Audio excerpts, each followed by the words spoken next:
Atty. Topacio, nasusuong sa lahat ng haharapin din po ng ating Vice Presidente.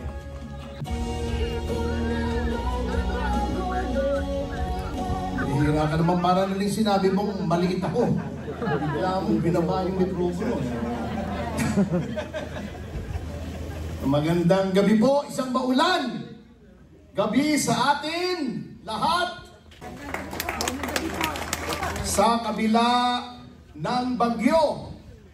Bagyo hindi lamang sa ating panahon, kundi bagyo na dumapo sa ating bayan mula nang nahalal sa pagiging Pangulo si Ferdinand Marcos Jr. Alam niyo po, hindi na ako magpapakahaba, marami pang magsasalita. Meron akong isang kaibigan, hindi siya kapanalig natin sa pananampalataya sa politika. Sabi niya, bakit ba panalangin ng panalangin kayong bumalik si Pangulong Duterte? Parang personality cult yung ginagawa ninyo. Sabi ko, hindi po kami nananalangin lamang para kay Pangulong Duterte. Nananalangin po kami sa bayan sapagkat ang ginagawa po kay Pangulong Duterte ang ginagawa sa pinakamaliit na mamamayan dito sa Pilipinas.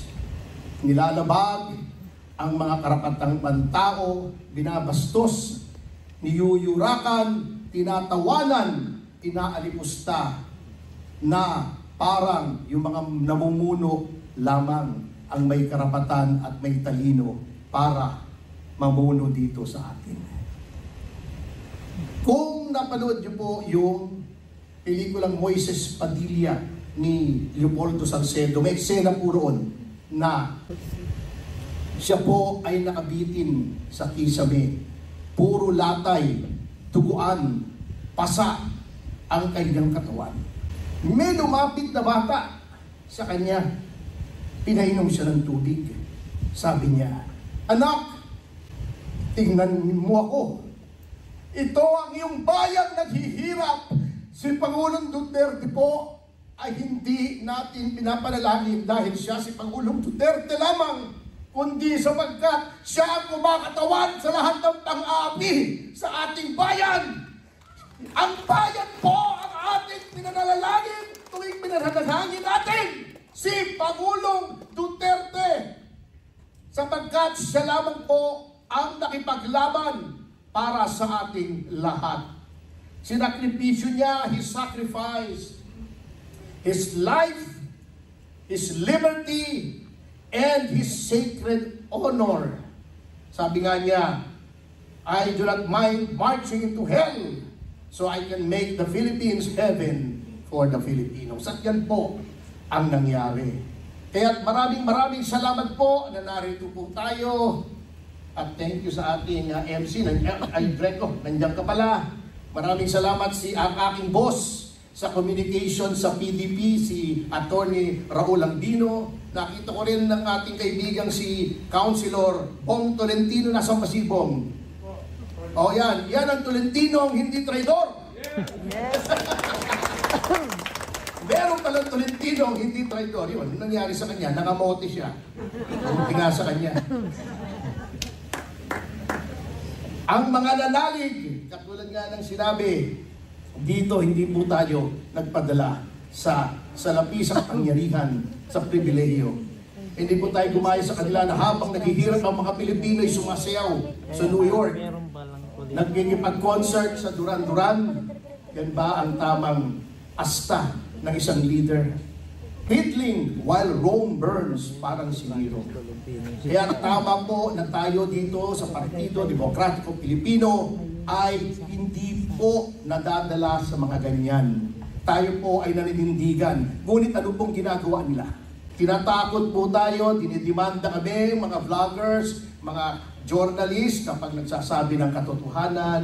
Tinatakot po pati ating mga senador, pati ang ating mga leader, ipadadala din daw sa Hague. Tinatakot lahat ng pangkaraniwang mamamayan ginagamit ang NBI, ang PNP, lahat ng ahensya ng gobyerno ginagamit para tayong takutin. Ngunit, huwag po tayong matakot, mga kasama. Huwag na huwag. Sapagkat pag natakot tayo, panalo na po sila. Huwag po natin hahayaan na sila ay manalo. Kita niyo yung ginawa ng eleksyon kay Pe, kay Jimmy, kay JD, kay Raul. Dinaya po. Kita niyo, ang sinasabi ng mga iba na merong nasa pagitan ng transparency server na hindi mo malaman kung anong manipulasyon ang ginawa sa ating mga boto. Sabi po nila, the voice of the people is the voice of God. Therefore, kung ikaw ay hindi mo pinalabas ang boses ng mga tao, na boses ng Diyos, ikaw ay demonyo. Kaya sila po ay mga demonyo. Tayo po ang mga anghel na kailangan talunin sila. Kaya sa pagtatapos, mga kasama, katulad ng sinabi ko, ang kalaban lamang po natin dito ay takot. Ngunit huwag tayong matakot, huwag tayong patatakot sa kanila.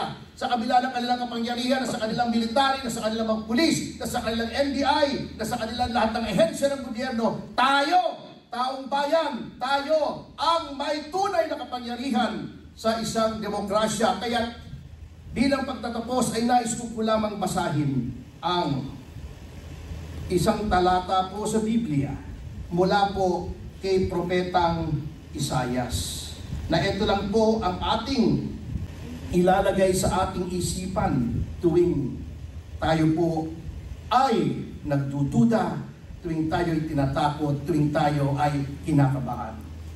Ito po ay pangako ng Panginoon sa kanyang mga lingkod, sa mga banal na taong lumalaban sa kasamaan. Ito ang sabi ng Propetang Isayas na tagubilin ng ating Panginoon. Huwag tumahimik kayo at makinig. Tayo ay nasa malayong lupain. Sabi niya, para pong nangyayari dito sa atin. Napakalayo na natin sa tunay na Pilipinas noong panahon ni Pangulong Duterte. Ngunit, sabi ng Panginoong Diyos, huwag kang matakot. Ako'y sa iyo. Ako ang iyong Diyos. Hindi ka dapat mangamba. Palalakasin kita at tutulungan, iingatan at ililigtas. Lahat ng may galit sa iyo ay mapapahiya at mamamatay ang sinumang lumaban sa inyo. Dapat pakinggan ito ni Secretary Remulla. Mamamatay ang sinumang lumaban sa inyo. Hindi ako nagsasabi nito, ha? Hahanapin ninyo sila, ngunit hindi makikita. Mawawala na sila ng lubusan dito sa lupa. Ako si Yahweh na iyong Diyos ang magpapalakas sa iyo. Ako ang nagsasabi, huwag kayong matakot at tutulungan ko kayo. Kaya aanyayahan ko po sana kayong lahat na tumayo at manalangin. Arin po kami ngayon upang idalangin hindi lamang ang aming mahal na presidente, si Rodrigo Roa Duterte, ngunit ipanalangin na rin po ang aming bayan. Ang aming bayan po ay nasasadlak sa hirap, sa pang-aapi ng mga nasa kapangyarihan, sa pagyurak ng aming mga karapatan.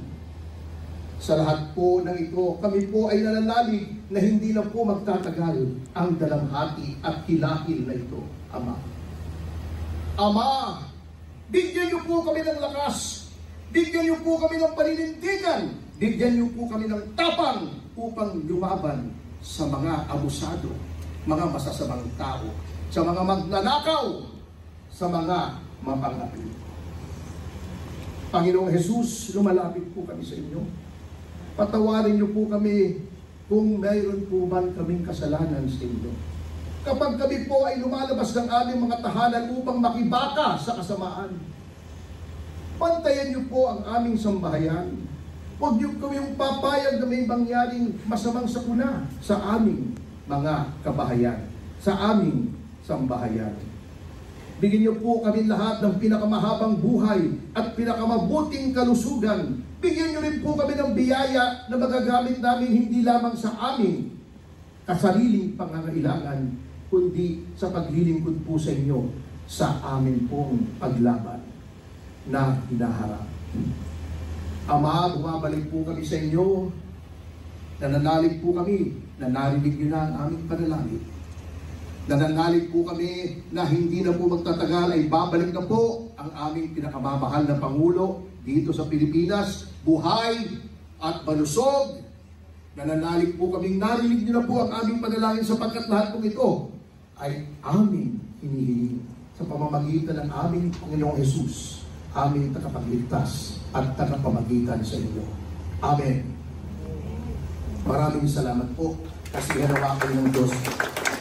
Mas pasansana ng Ama ang bayang Pilipinas. Magandang gabi po! Maraming